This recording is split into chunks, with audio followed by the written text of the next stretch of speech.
الباب هيفتح لوحده. ودي المكنه بتاعت البانت، وادي دي ال5 كورونا. النهارده يلا بينا ناخد تجربه مختلفه، هنروح نبدل ازايز في حاجه اسمها بانت.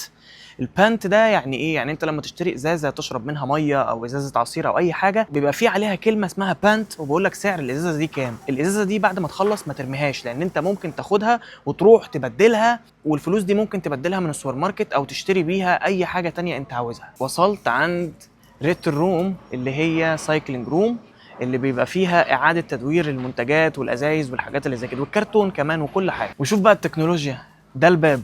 عشان ادخل انا بس هدوس هنا الباب هيفتح لوحده. يلا بينا. ودي المكنه بتاعت البانت. طبعا انا اول مره ادخلها برضو، فهناخد التجربه مع بعض. هنختار اللغه اللي بيقول لك insert bottle or cans. هنروح جايبين كده وهنحط اول ازازه. طبعا هي عملت ريسايكلينج وخدتها جوه على طول عشان احط اللي بعدها. ودي تاني ازازه،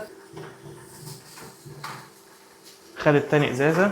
قعدنا وقت طويل بين الازازه والازازه، فطلع الريسيت بازازتين ومعايا واحده كمان.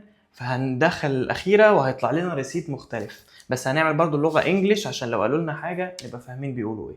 وادي الازازه الاخيره حطها هنا، جرت على طول على جوه. وحسب بيقول لك هنا ان السعر اهو، سعر الازازه اهو. طبعا احنا برضو عندنا التاني سعره اهو 4 وهنا 1. هنروح دايسين باي اوت. ممكن تعمل دونيت اللي هو تتبرع بيها، وممكن تدوس باي اوت يطلع لك الريسيت. طلع الريسيت تاخده، وكده معانا الاتنين ريسيت.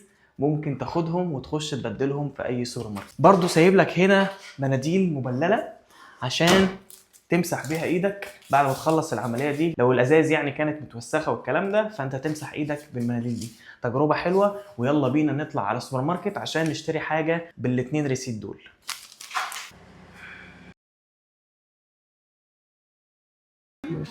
وهنا نبدل ده. هي خدت الريسيت، ومفروض الفلوس تخرج من هنا. ادي دي 5 كرون. تكسميكي. ادي ده الريسيت بتاع التغيير اهو، وادي دي ال5 كورونا.